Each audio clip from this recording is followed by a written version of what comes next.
세상을 살아가면서 모든 사람은 어떤 권위를 행사하거나 아니면 권위에 순종하는 그 두 가지를 하면서 삽니다.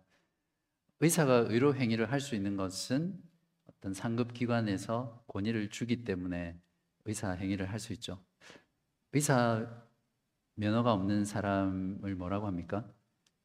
네. 금방 돌팔이라고 이 돌자를 말씀하시던데, 여러분은 의사 면허가 없는 의사한테 진료를 받으러 가시겠습니까? 네, 안 가시겠죠? 네, 교사가 학생들을 가르칠 수 있는 것도 이제 교육부라는 상급 기관에서 교사 가르칠 수 있는 권위를 부여했기 때문이죠. 예, 교사 자격증을 줬기 때문이죠. 그래서 이런 권위를 주는 것을 이제 세상은 면허다, 또 라이센스다, 자격증이다, 이제 이렇게 표현합니다. 지금 세상은 이런 어떤 권위가 없이는 무언가를 하기가 참 어려운 그런 시대입니다.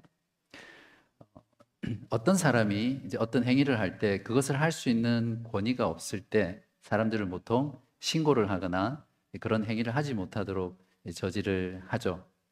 여기서 중요한 건 누가 어떤 기관에서 그 권위를 부여했느냐가 중요하겠죠. 뭐 아무나 의사 면허를 줄 수 있는 건 아니잖아요. 그 권위를 부여하는 사람이나 기관이 권위가 있고 신뢰성이 있기 때문에 이제 그것에 따르게 되는 거죠. 네, 오늘 본문에서는 예수님의 권위에 대해서 시비를 거는 자들이 나옵니다. 거기에 대해서 예수님께서 자신의 권위를 변호하는 그런 내용인데요. 오늘 말씀을 통해서 예수님은 어떤 권위를 가지시고 또 어떤 그 권위의 출처, 권위는 누가 주었는지를 함께 말씀을 통해서 알아보도록 하겠습니다. 우리 지난주 설교 본문을 조금 기억하시면 이제 감람산에서 예수님께서 나귀를 타고 왕의 입성을 하시죠. 그 왕의 입성의 의미가 무엇이었습니까? 십자가에서 이루게 될 그 승리의 선취, 포테이스팅이다. 그렇게 말씀을 드렸고 또 예수님께서는 감람산을 내려가면서 예루살렘을 보시고 우셨습니다. 그 왕의 눈물은 어떤 의미였습니까? 이제 십자가에서 예수님께서 죽으셨기 때문에 십자가를 거부하는 자들이 받게 될 그 심판의 전조, 조짐, 징조라고 지난주 말씀을 드렸습니다.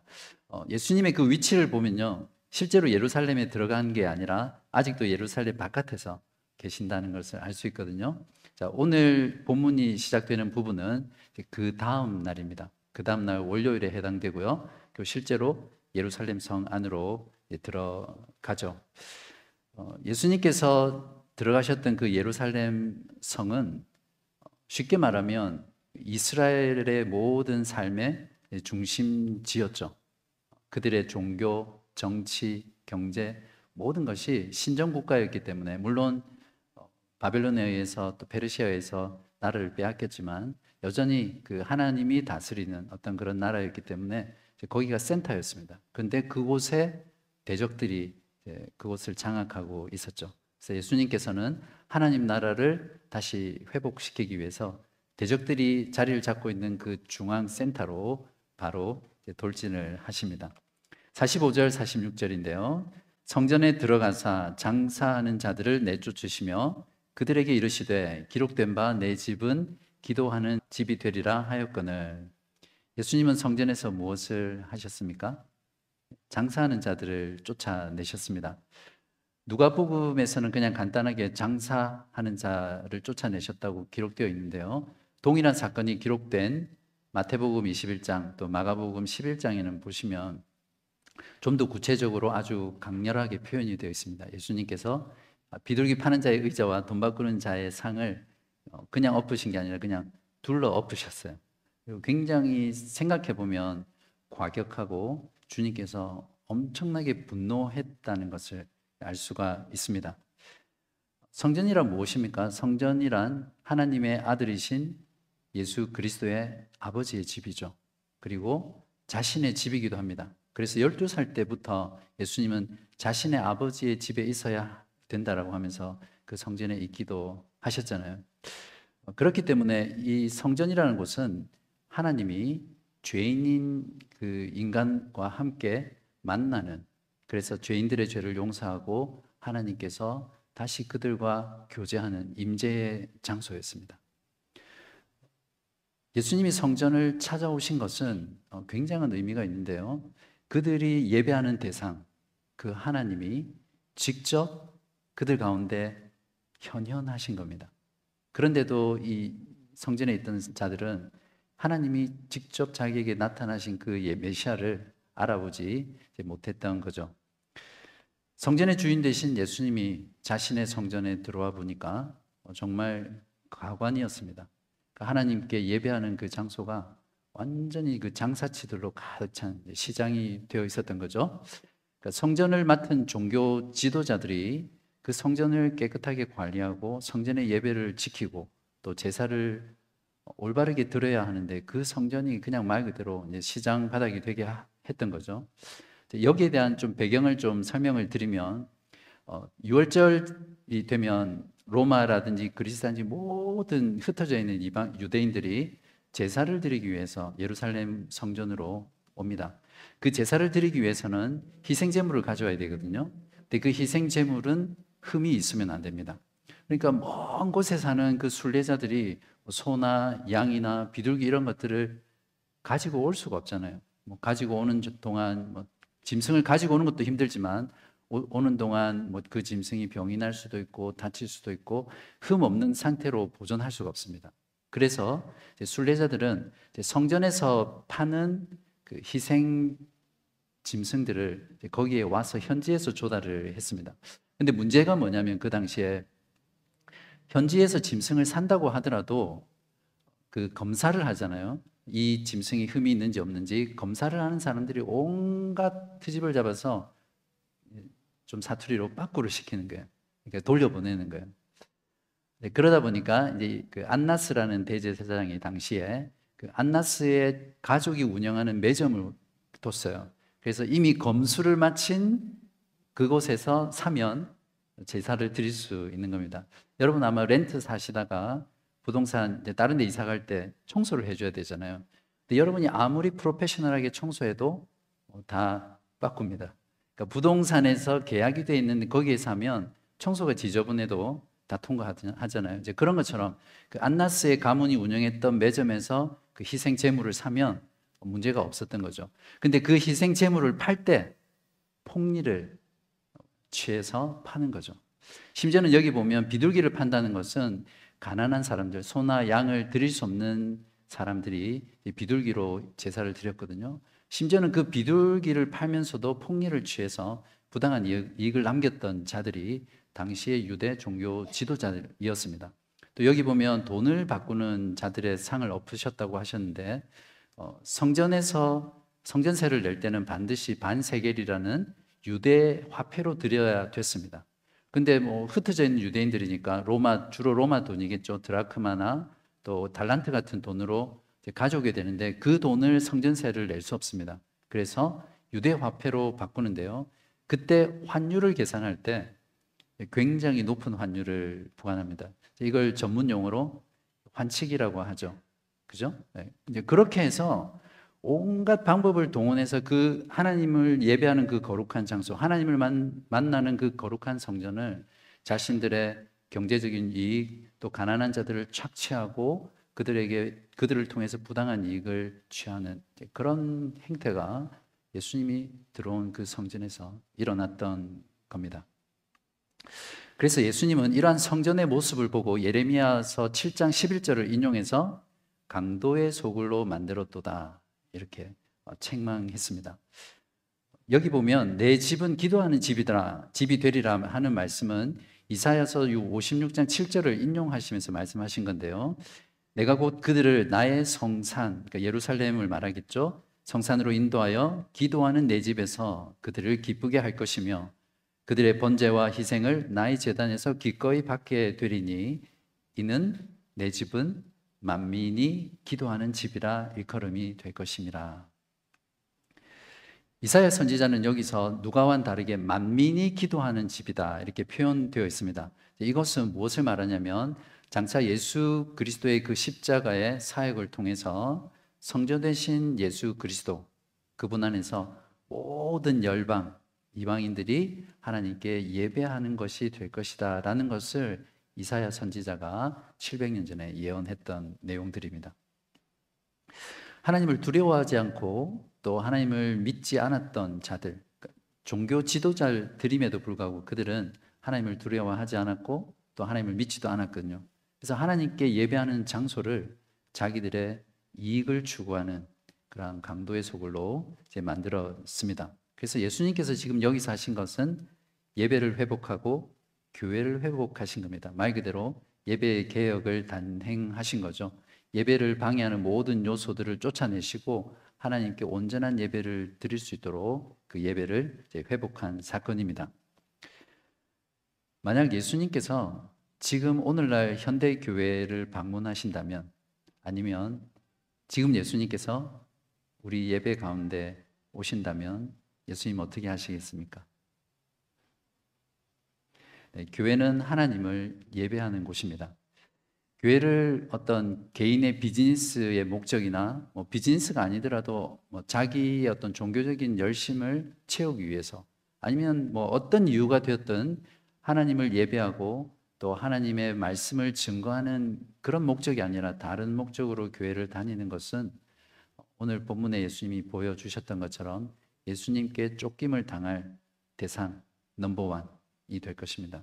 혹시 여러분 마음 가운데 그런 분이 한 분도 계시지 않겠지만, 혹시 교회를 다니는 목적이 진정 하나님을 예배하고 그분께 기도하고 그분의 복음을 전하는 그것이 아니라 다른 이유나 목적이라면 우리 주님 앞에서 회개하는 시간을 가지면 좋겠습니다. 예수님이 예루살렘 성에 입성하셔서 처음 행하신 성전 정화 사건은 이제 곧 예수님께서 십자가에서 희생 제물이 되셔서 죽으시고 부활하시죠. 그것을 통해서 참 성전 되신, 궁극적인 성전 되신 예수 그리스도, 그분을 미리 보여주는 예고편이라 볼 수 있습니다. 자, 이렇게 예수님은 성전의 주인 되신 권위를 행사하시면서 성전을 정화시켰습니다. 그러나 예수님은 성전을 정화시키는 것에서 멈추지 않으셨어요. 날마다 백성들에게 가르침으로 성전의 기능을 회복시켰습니다. 장사하는 자들을 내쫓으신 건 일종의 환경을 만드신 거잖아요. 그렇죠? 그래서 어떤 예배의 형식, 예배의 제도를 개혁하신 것이다, 이렇게 이해를 하시면 되겠죠. 그러나 예수님께서는 거기서 멈추신 것이 아니라 성전에서 날마다 가르치셨습니다. 그래서 예수님의 개혁의 핵심은 하드웨어적인 것을 개혁한 것뿐만 아니라 소프트웨어적인 말씀의 개혁 두 가지를 하신 겁니다. 교회의 회복도 마찬가지죠. 단순히 어떤 예배의 형식이나 교회의 제도를 개혁하는 것으로는 교회를 참되게 회복할 수 없습니다. 반드시 말씀이 있어야 합니다. 종교개혁자들이 정확하게 예수님의 성전 개혁의 길을 따라갔었거든요. 중세 로마 가톨릭은 이제 거짓된 교회였습니다. 참된 교회가 아니라. 그래서 어떤 사람은 가톨릭도 진정한 기독교다 이렇게 생각하지만, 교회사 속에서는 로마 가톨릭은 거짓된 교회였습니다. 그래서 거짓된 교회에서 참된 교회를 개혁한 운동이 이제 종교개혁 운동인데요. 그들이 제일 먼저 한 게 무엇인지 아세요? 예배의 하드웨어적인 것을 개혁했습니다. 그래서 여기도 좀 보면 뒤에 스크린을 올리면 이런 막 그림들이, 스탠드 글라스의 그림도 있고, 이제 성당 같은 데 가면 성인들의 형상이라든지 조각이라든지 그림이라든지 여러 가지 어떤 미신적인 부분들이 많잖아요. 그런 부분들을 종교개혁자들이 완전히 다 제거시켜 버렸어요. 이제 그게 성상 파괴 운동이라는 것인데, 거기에다 찌빙글리라는 스위스 종교개혁자들은 여기 보시는 파이프 오르간 있죠? 이 파이프 오르간도 하나님께 성경적으로 예배하는 것에 방해가 된다고 해서 부셔버리고 교회 건물에서 철거를 시켜버렸습니다. 그 이후에 칼빈이라든지 청교도라든지 또 스코틀랜드의 장로교의 교인들을 똑같은 길을 걸었습니다. 심지어는 우리가 한국 교회 가면 항상 십자가가 있잖아요. 그래서 비행기 타고 서울 이렇게 공항 내리면 거의 십자가밖에 안 보입니다, 밤에. 그죠? 네. 그러니까 한국 교회는 유독 십자가를 많이 형상을 강조하고 또 교회를 표시하는데, 실제 종교개혁자들은 십자가를 다 제거했어요. 굳이 일부러 떼내진 않았다 하더라도 번개를 맞아서 십자가가 사라지면 그걸 복구하지 않았습니다. 칼빈도 그랬고 모든 종교 개혁자들이 그랬습니다. 왜냐하면 십자가라는 그 자체도 사람의 그 죄성상 그걸 바라보면 그 십자가를 우상처럼 섬길 수 있기 때문에 그렇습니다. 자, 종교개혁자들은 이런 어떤 예배의 형식, 형상, 또 외적인 것 이런 것들을 개혁한 것뿐만 아니라 말씀의 개혁을 했습니다. 그래서 하나님의 말씀으로 돌아가서 성경을 설교했고요, 복음을 설교했습니다. 그리고 성인들과 자녀들에게 경쟁적으로 교리문답을 만들어서 교회에서 가르쳤어요. 그래서 그 당시에 약 250개의 교리문답이 서로 경쟁적으로 나왔던 때가 그때입니다. 바로 그 말씀의 개혁이 있었기 때문에 지금처럼 하나님의 교회가 흥왕할 수 있었던 것이죠. 바라기는 저희 바른교회도 이 두 가지를 잊지 않았으면 좋겠습니다. 언제나 우리의 예배 형식과 형태, 또 교회의 여러 가지 프로그램이나 제도를 하나님의 말씀에 맞춰서 우리 개혁해 나가고, 또한 우리들의 모든 예배, 또 모든 말씀에서 하나님의 이 말씀을 바르게 전하고 바르게 선포하는 것을 우리 교회의 아주 중요한 핵심 가치로 삼고 사역을 해 나가시기를 바랍니다. 자, 이제 대제사장들, 서기관들, 또 백성의 지도자들이 이제 부글부글 이제 그 분노가 끌어올랐습니다. 47절, 48절인데요. 예수께서 날마다 성전에서 가르치시니 대제사장들과 서기관들과 백성의 지도자들이 그를 죽이려고 꾀하되 백성이 다 그에게 귀를 기울여 들으므로 어찌할 방도를 찾지 못하였더라. 유대 종교 지도자들은 예수님이 등장하기 전까지는 그들이 이 성전의 주인 행사를 했잖아요. 그래서 우매한 백성들을 잘못된 말씀으로 잘못된 길로 인도해서 그들의 배를 채웠던 사람들이었어요. 그들이 성전에서 잘못 가르쳤고 그들이 성전의 잘못된 제사를 통해서 온갖 나쁜 짓을 많이 했던 자들이죠.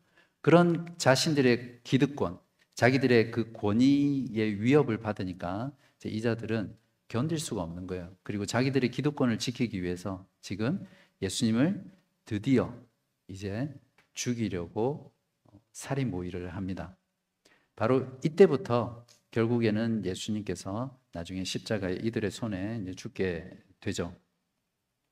이들이 바로 도둑이고 강도이며 그리스도의 원수들입니다.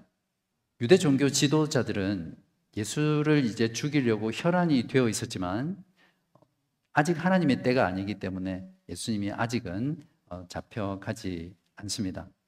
적어도 이 순간만큼은 우리 백성들이 예수님을 보호하는 역할을 합니다. 물론 나중에 이 백성들도 다 예수님을 배반하게 되죠. 여기서 주목할 점이 있는데요. 백성이 귀를 기울여 듣는다라고 표현되어 있습니다. 여기서 귀를 기울여 듣는다라는 표현은 영어 성경에 보면 hanging on the words 이렇게 되어 있어요. 원어에도 그렇게 되어 있는데요. 그 상상을 해보시면 이게 그림 언어예요. 어떤 사람이 절벽에 떨어질 때 그 절벽에서 떨어지지 않으려고 막 어떻게 매달립니까? 혹시 절벽에서 매달려 보신 적 있으세요? 또 아니면 나뭇가지에 매달릴 때 어떻게 매달립니까? 떨어지지 않으려고 자기의 모든 힘을 다 쏟아서 집중하고 모든 힘을 그 팔에다 쏟아서 그렇게 매달리잖아요. 바로 지금 백성들이 예수님의 그 말씀에 귀를 기울인 모습이 그러하다는 겁니다. 저는 바라기는 여러분들이 말씀을 들을 때 이런 태도로 말씀을 들으면 좋겠습니다. 정말 이 말씀이 무슨 뜻이지? 이 말씀의 의미가 무엇이지? 이 말씀이 정말 그러한가? 신종호 목사가 막 말씀을 설교하는데 저게 진짠가? 막 그렇게 생각하면서, 그리고 이 말씀을 통해서 하나님은 나에게 무엇을 하기를 원하시는가? 말씀과 씨름하고 말씀과 힘을 다하면서 그런 자세로 말씀을 듣기를 바랍니다. 하나님께서는 그렇게 말씀과 씨름하는 사람에게 폭포수처럼 말씀의 은혜를 부어주시라고 믿습니다. 자, 이제 새로운 어떤 장면으로 넘어가는데요. 20장 1절부터 44절까지는 예수님이 대적자들과 이제 본격적으로 논쟁을 하기 시작합니다. 이제 5가지 논쟁으로 되어 있는데요. 오늘은 그 첫 번째 부분의 권위에 대한 논쟁 부분입니다. 자, 이제 성전 정화 사건이 끝난 다음 날인 화요일 날에 있었던 일입니다. 자, 예수님께서 성전에서 백성들을 가르치시며 성경 본문에 보시면 복음을 전했다 이렇게 표현하고 있거든요. 그러니까 예수님의 사역의 가장 핵심은 복음을 전하는 거였습니다. 그렇기 때문에 우리 교회의 핵심적인 사역도 이제 복음을 전하는 것이어야 되겠죠.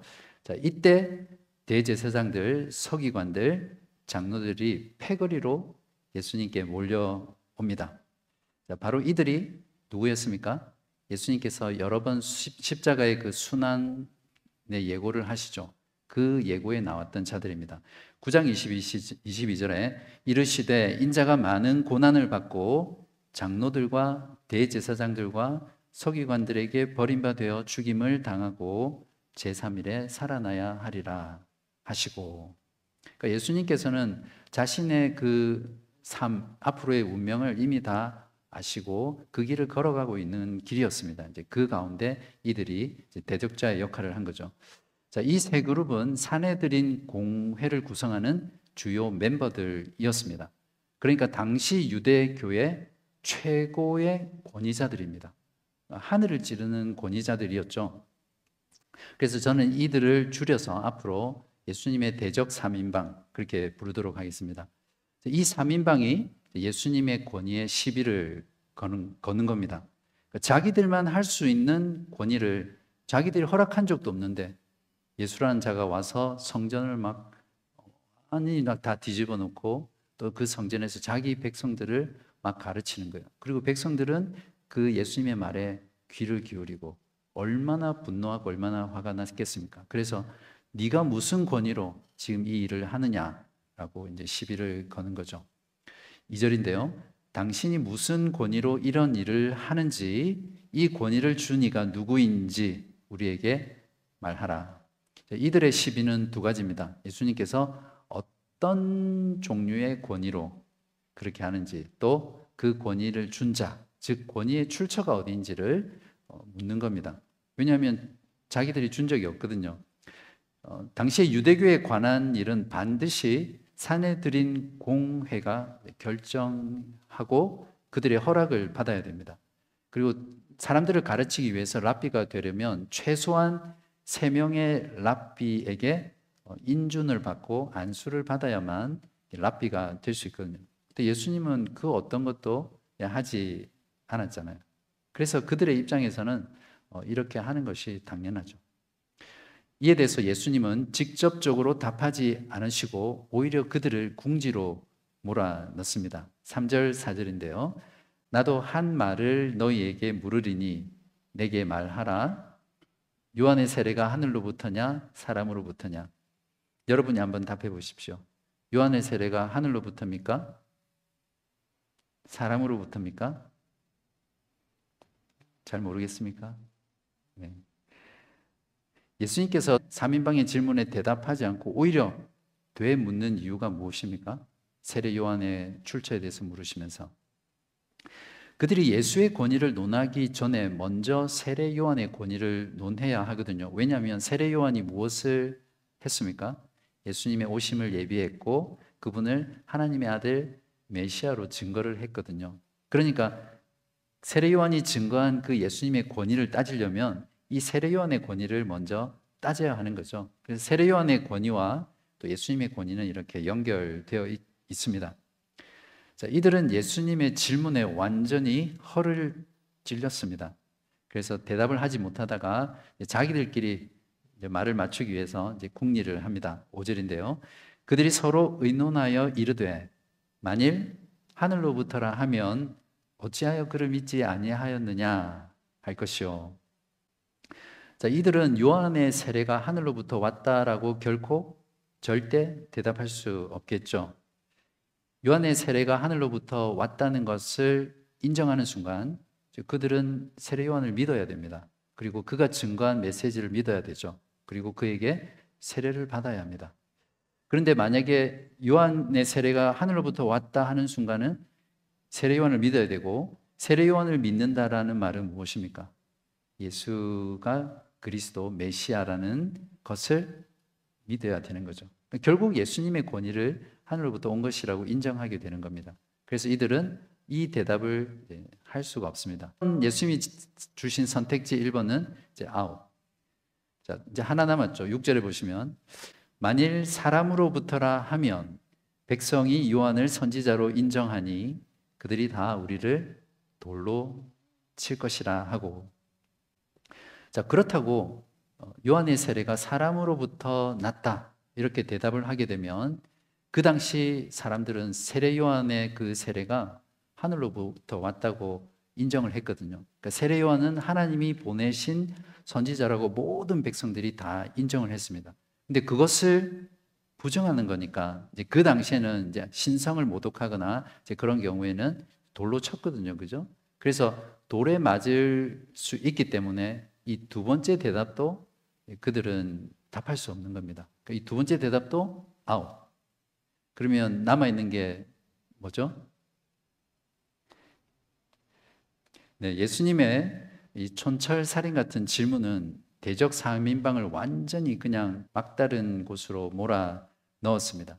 어쩌면 그들의 등에는 식은땀이 흐르고 또 혈압도 오르고 얼굴은 아마 뻘겋게 달아오르면서 매우 당황했을 것입니다. 예수님이 이런 질문을 무엇이라고 하는 줄 아세요? 네, 바둑에서는 아다리, 장기에서는 장군, 또 체스에는 체크메이트. 그러니까 꼼짝달싹할 수 없이 거기에 갇혀버리는 이제 그런 질문입니다. 저는 이런 장면을 읽으면 앞으로도 4번 논쟁이 나오겠지만 정말 통쾌합니다. 예수님의 이 지혜와 이 깊이 있는 그리고 상황을 전부 다 이해하고 그들을 완전히 굴복시키는 이 예수님의 모습이 저한테는 너무나 통쾌한 장면으로 다가옵니다. 과연 이들의 답변은 무엇입니까? 7절인데요. 어디로부터인지 알지 못하노라. 모른다고 잡아떼는 거죠. 혹시 여러분 보셨는지 모르겠지만 국회 청문회나 또 법정에서 재판을 할 때 보면 어떤 진실과 관련된 질문을 받잖아요. 그러면 그것이 자기에게 불리한 증거이거나 또 사실일 경우에는 어떻게 하죠? 잘 모릅니다. 대답 못하겠습니다. 이렇게 회피하잖아요. 지금 이 자들이 바로 그렇게 하고 있는 겁니다. 오히려 이 3인방의 대답은, 잘 모른다는 대답은 결국에는 예수님의 권위가 하늘로부터 왔다는 것을 강하게 인정하는 형국입니다. 성전과 백성들에 대한 가장 높은 권위, 가장 최고의 권위는 산에 들인 공예가 아니라 바로 예수 그리스도의 권위라는 것이 여기서 밝혀졌습니다.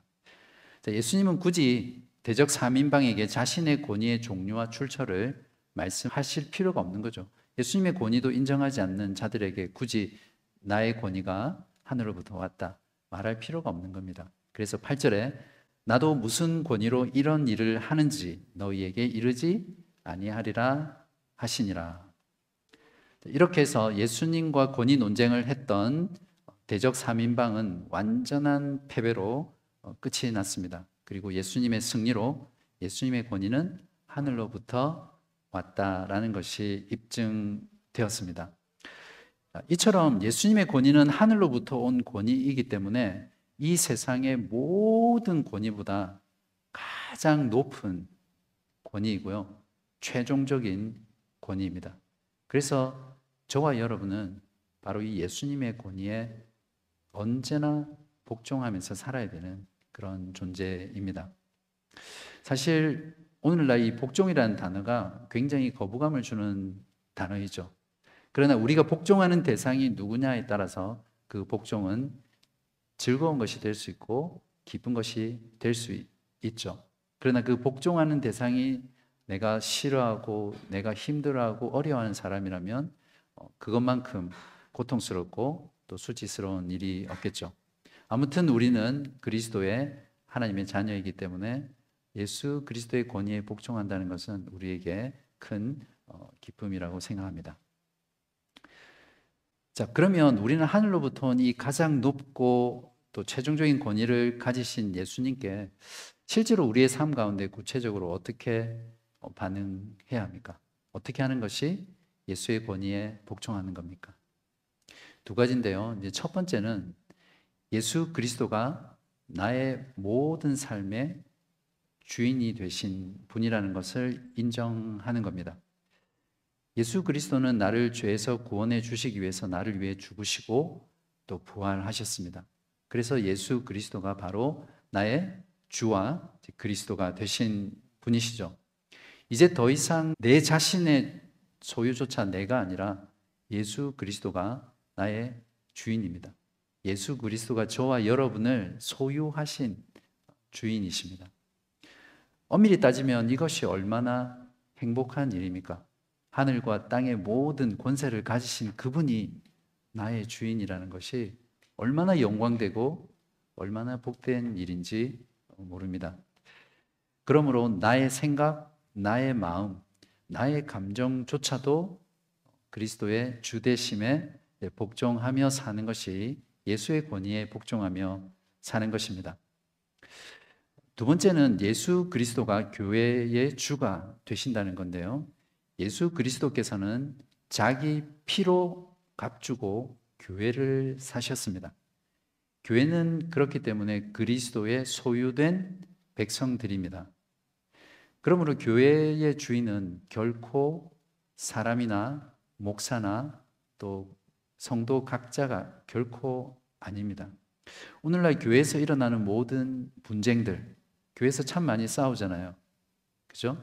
또 교회에서 참 많은 비리들, 또 참 많은 어떤 성적인 문제들, 이런 것들이 진짜 교회 안에서 너무너무 많이 일어나고 있어요.